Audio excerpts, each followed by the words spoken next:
Hello, and thank you for the opportunity to speak to you today about being a change maker. My name is Stefania Manfreda. I am a creative entrepreneur that started out as a graphic designer, then as an art director.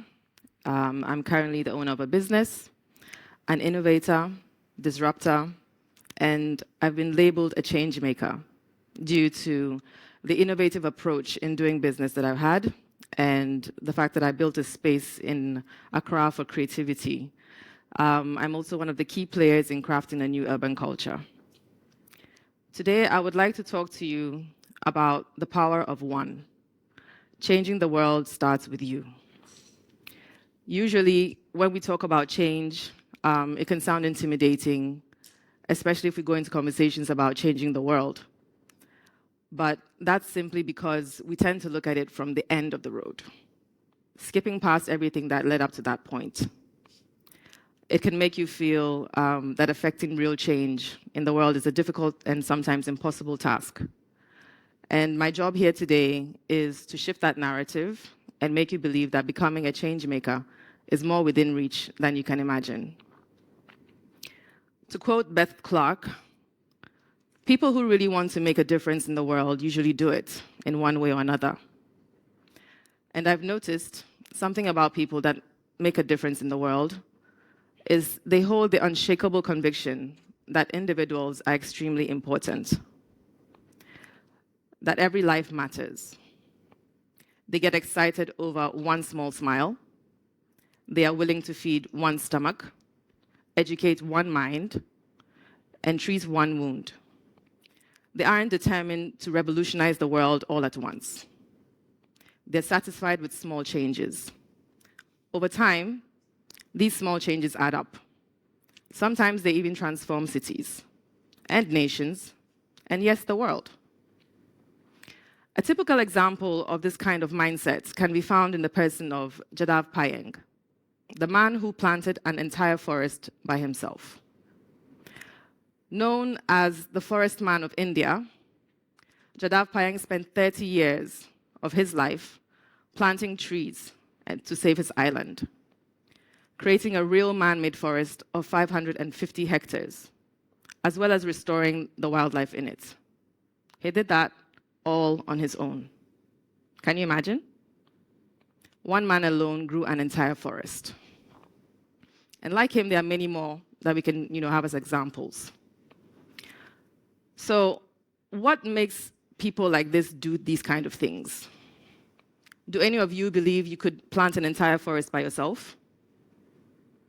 I mean, we could try and break it down and analyze what makes them seem so special.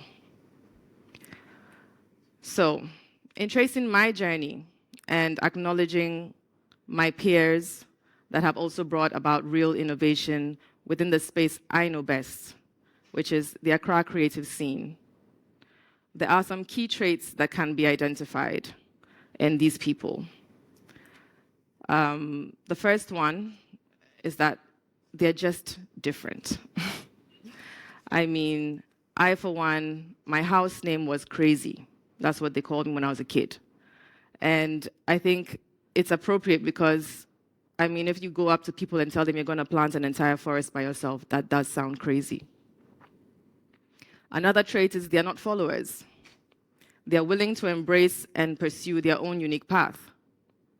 Going with the flow and accepting the status quo is just not part of their character. And they'd rather do it their own way than be told what to do. This means they apply thought to figure out things on their own. It means they are misunderstood. It means they go it alone. It means they actually take paths that no one has ever gone on before. And they are burdened with the responsibility of making it work. Another trait is they're also self-aware. They're confident in themselves about who they are and what they believe in and what they want. They're gifted and purpose-driven most of the time. They are usually very gifted and skilled at merging these gifts so that they can attain their life's purpose. They're quite simply living out what is their destiny. Another trait is they're passionate. I mean, they're almost obsessive about the way they love, and sometimes it does take a certain level of obsession to achieve these goals that are out there that we want to achieve. I mean, trying to plant a whole forest does take some level of obsession. And they're also open to change. They're not frightened by change. On the contrary, it excites them. This alone makes them an actual force in actually creating change. These are people that are masters at killing their comfort zone, because after all, that is where change goes to die. They're open to challenging themselves to do more. They allow new experiences to reset their course. They're willing to investigate all options and keep an open mind. Their curiosity makes them devour any and all knowledge they need and allow it to influence their course. They're also humble enough to admit they don't know it all. And the final trait is they have integrity, empathy, and love. They're all about service towards others. These people understand that we are all each other's keeper.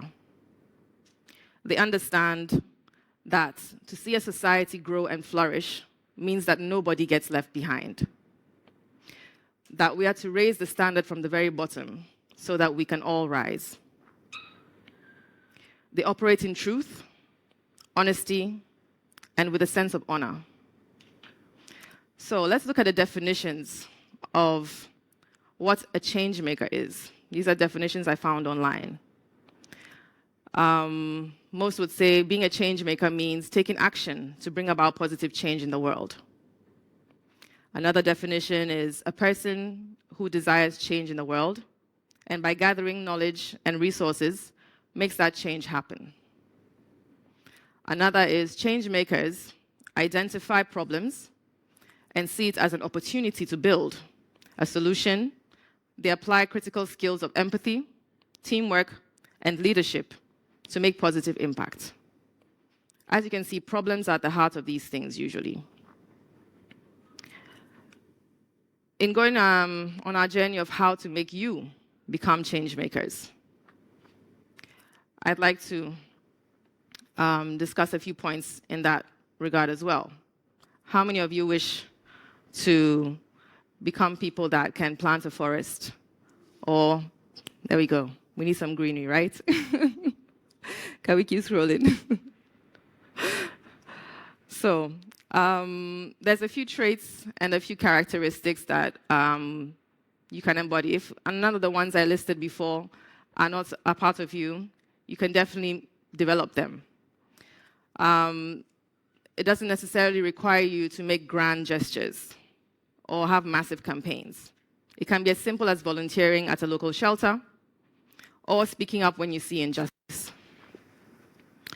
We all agree it can be a challenging, but it's also a rewarding journey that is ultimately worth it. So, one element is you have to be someone who has a clear vision for the change you want to see in the world. This vision should be specific, measurable, achievable, relevant, and time-bound. In other words, it should be something that you can realistically achieve. And you should have a plan for how to get there. This vision is usually as a result of a specific need that we want satisfied. The more personal the need, the better. And believe me, like you, there are others that need exactly that same thing. Another issue is you have to be courageous and take action. It means you have to be willing to stand up for what you believe in, even when it is difficult or unpopular. It also means being open to learning and growing and being willing to adapt your approach as needed. You wait for nobody, as I say. If you have to go it alone, so be it. Eventually, others will follow. Don't listen to the voices in your head that tell you it's never been done, it's impossible. If you really mean business, you won't even hear them. You decide what is possible and what isn't, nobody else. So quit complaining and being complacent. You must be challenging the status quo and looking for better ways to get it done. What this does is inspire others and builds momentum and critical mass. Talking about building a critical mass, you have to find a tribe. One way to increase your impact as a change maker is by building strong networks of allies and partners. This can include like-minded individuals, organizations, and even government institutions. By working together, you can amplify your voice and increase your ability to bring about real change. My concept of a tribe extends all the way around. It has your helpers, your haters, your angels, your devils, your teachers, and your students. You need them all. Some to push you along, others to challenge you and your thoughts and your processes, some to sabotage and sometimes destroy so you can rebuild and evolve. You need them all. And this is because you have to see, try, and test everything so it's true. You need the full experience to know and learn and mature. Become a solid change that actually stands its ground and withstands trials. And let's be honest, it simply cannot be smooth sailing all around. The last component of the conversation is time. It's important to remember that change doesn't happen overnight.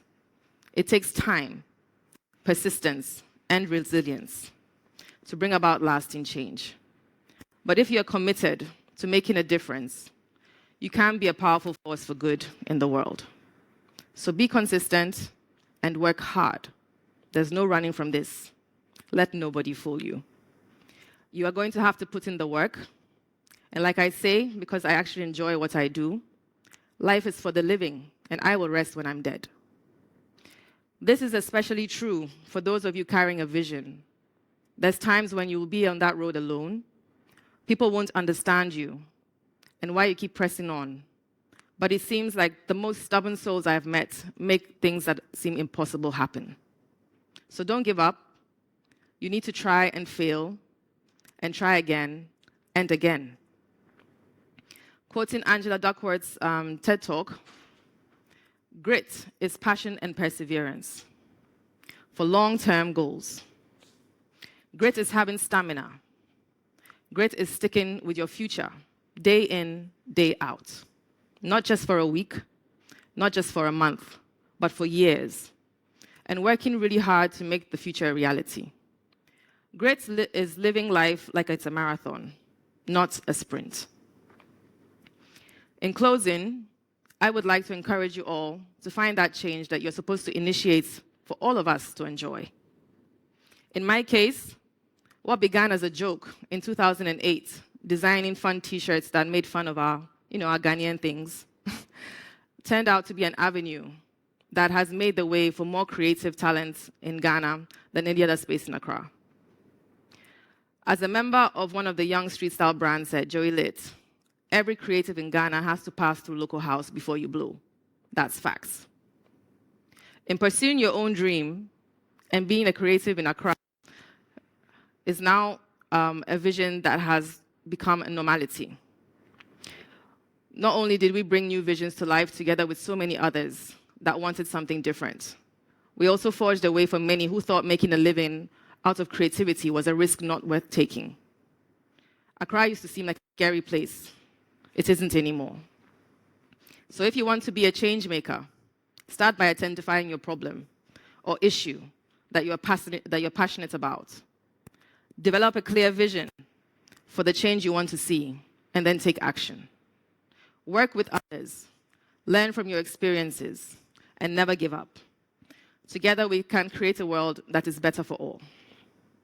Never doubt that a small group of thoughtful, committed citizens can change the world. Indeed, it's the only thing that ever has. And the final statement from Eleanor Roosevelt: the future belongs to those who believe in the beauty of their dreams and take action. Thank you.